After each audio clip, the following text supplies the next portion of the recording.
It makes it a little bit outside of your control. Now, if you were to actually sit and reflect and think about all the things that went wrong, could you have done something better? Could you have been more prepared? There's always that little element that we like to put these superstitions on, again, like bad luck or these pattern matching, bad things come in threes, that really take the blame off of ourselves.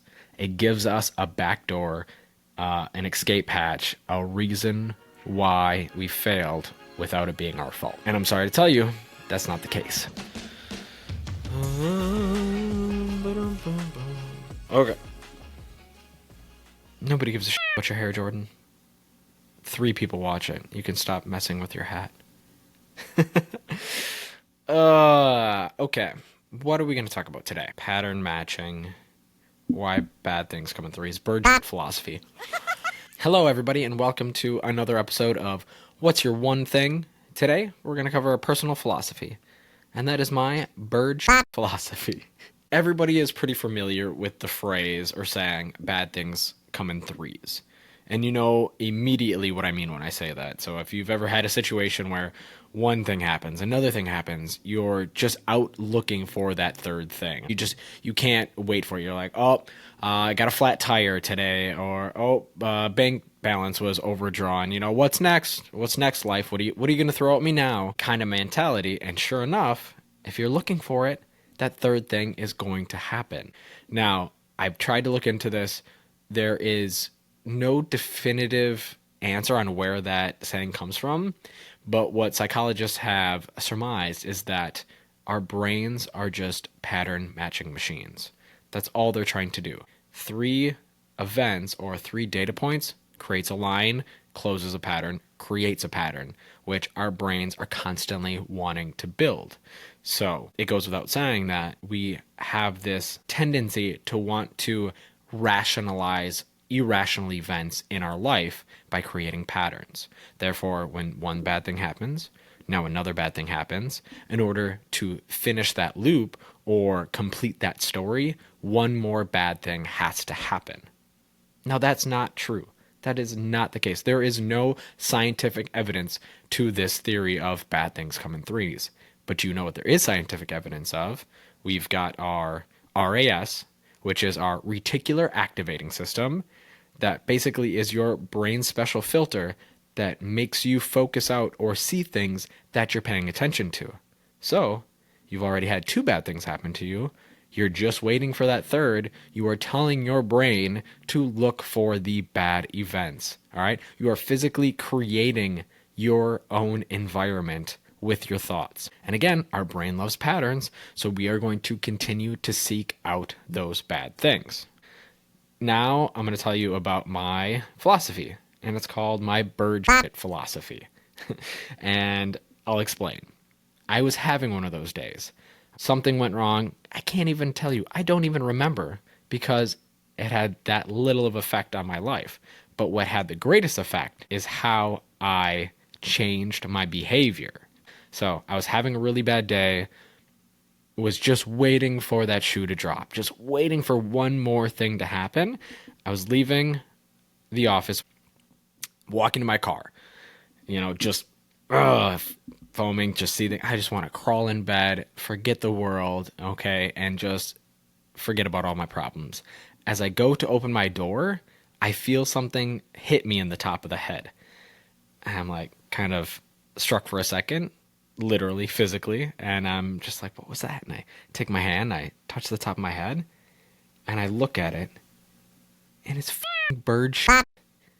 A literal bird has just shit on my head. And in that moment, I die laughing. I mean, hysterical. I am gut rolling, just sides aching, laughing hysterically, leaning up against the side of my car. I think I even dropped my book bag. That was my reaction.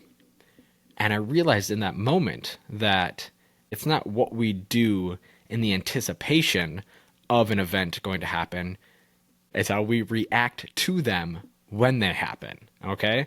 That could have sealed the deal. That should have continued that spiral down. I should have been like, that's enough. That's enough to shut out the world. I'm going home. I'm crawling in bed. I'm never coming back out. But I took that moment to just put things into perspective. Things got worse progressively quick. But you know what? It's fine. It was not the end of the world. Yeah, a bird shot my head. That's kind of funny. It's actually hilarious. And that just made me think, like, okay, if I can turn that around, why can't I turn that first event around? So instead of creating this linear progression of events, this pattern matching, one bad thing happens, then another bad thing. Oh, now I gotta wait for this one to happen. I reframed my perspective to think, okay, this one thing did happen. Now, if it's good or bad, that's irrelevant. It's how I react to the situation that's really going to set the precedent for moving forward. Okay, so now in my life, when one bad thing happens, I take it, I own it, I look at it like, is there something I could have done differently? If not, okay, then that's just bad luck. All right, bad things do happen, but it's how we look at them and how we react to them that affects us moving forward. So I'm not saying bad things don't happen. I'm not saying luck doesn't exist. It does. It plays a factor, a big factor in our lives, more than we probably know or can quantify. But what will offset that bad luck and or good luck is how we react to it. So the next time you're having one of those days and they happen, a bad thing's going to happen. Don't just sit there and think to yourself, oh man, what's going to happen next? I'm going to worry about my kids. I'm going to worry about my wife. I'm going to worry about my job. I'm going to worry about X, Y, and Z. Now you're putting this out into the world. You're putting this out into the cosmos or into whatever, put a name on it, whatever you believe in. You are sending that energy out. You're telling your body to look for that. And now guess what? It's just going to happen. It could be anything. So now flip that. Now you're thinking, okay, this thing happened. Let's move past it. Let's maybe ponder about it for a couple of minutes. Like, again, think about what were the events that led up to it. Could I have adjusted anything? If you could have, great. All right. Take ownership. No excuses. I'll adjust that for next time. No sweat. Not going to worry about it moving forward. Okay? Now, if something else bad happens again after that, you've already disconnected that event. These are not creating a pattern. This is one-off occurrences each time. This will help segregate these so that things don't spiral out. So really start to, one, separate emotion from the actual thing. Be able to compartmentalize. Again, something happened, analyze it. Is there anything you can change? Yes or no? Move on. It's that simple, okay? There is no cosmic universe conspiring against you. The older I get, which is not that old, but the longer I've been on this planet, the more I realized little superstitions like this are just excuses to not take ownership of your life. Now, some people might not want to hear that. Some people might say, hey, this is out of my control. Some things are, but there are things that are in your control, again, which is how you react to these situations. Putting all of your energy and focus into fate or luck or the universe to just say, well, I gave it my best shot, but obviously the universe didn't want me to get that job promotion. The universe didn't want me to get that date, didn't want me to get this or that. It helps take the blame off you. It feels good. It makes it a little bit outside of your control. Now, if you were to actually sit and reflect and think about all the things that went wrong, could you have done something better? Could you have been more prepared? There's always that little element that we like to put these superstitions on, again, like bad luck or these pattern matching, bad things come in threes, that really take the blame off of ourselves. It gives us a backdoor, an escape hatch, a reason why we failed without it being our fault. And I'm sorry to tell you, that's not the case. Yes, bad luck happens. And yes, there are circumstances that are out of your control. But guess what? You can't change those. So let's stop having them have negative effects on our emotions or negative effects on our performance. It happened. Get over it. Actually, before this podcast came out, I have a note that's called Everybody Has Daddy Issues, Get Over Them. So stay tuned. That might be another podcast that comes out.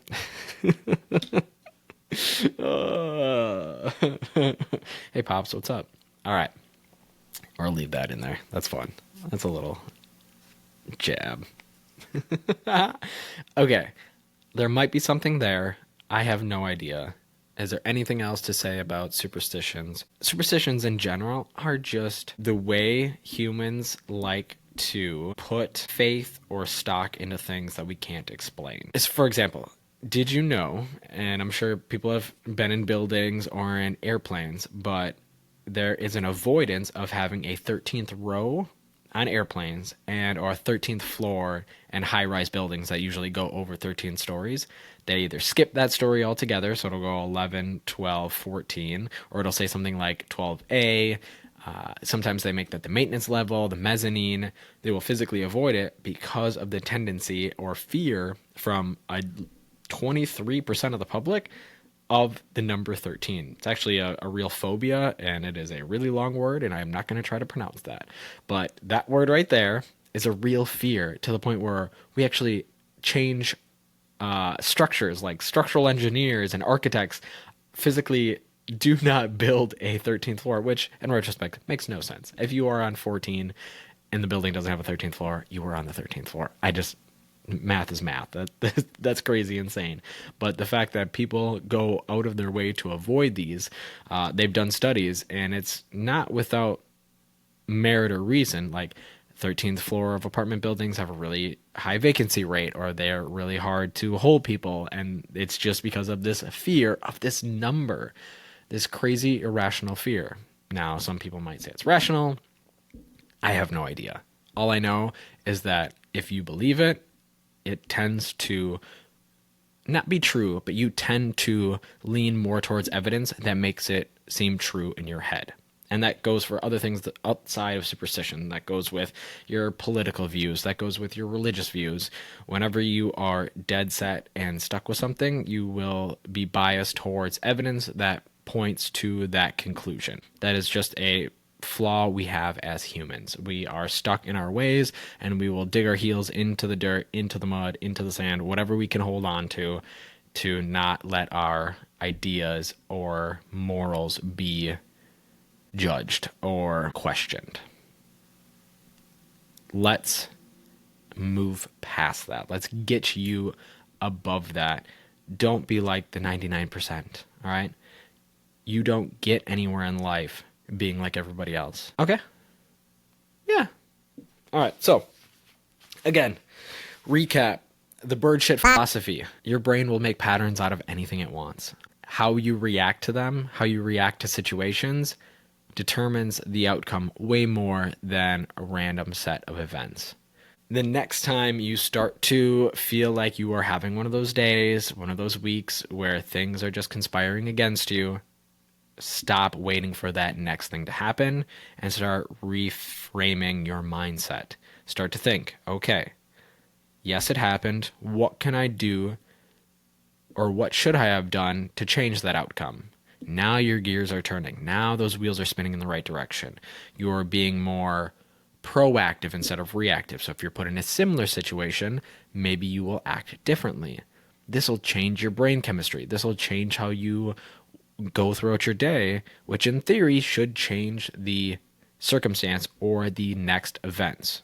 That is going to get you way further than just, well, it's out of my hands. Destiny didn't want me to get it. The universe conspired against me. Blah, blah, blah, blah, blah, blah, blah. Bullshit. All excuses. Drop them. All right.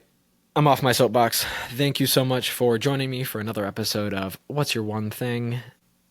Kind of like making these. I would really like some feedback. So if you have any feedback for the show, or you want to talk about how, hey, Jordan, you're dead wrong, and the universe hates me, and here's my reasons why, hey, send them to me. Email the show at whatsyourOneThing@gmail.com. That's the words what's your, the number one, the word thing @gmail.com. And we can hash it out there, and maybe I can even get you on the show and we can do this live. Or if this helped, great. Send me a voice note. Share it. Smoke signal it. Do whatever you can. Let's get that number from 3 listens a week to 5 listens a week, not including my mother. Hey, Mom, love you. Shout out. Hey, that's both parents in one episode. Cool. Okay, this has been fun and very liberating.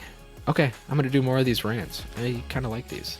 All right, take care and peace out until next week, my friend. I love you.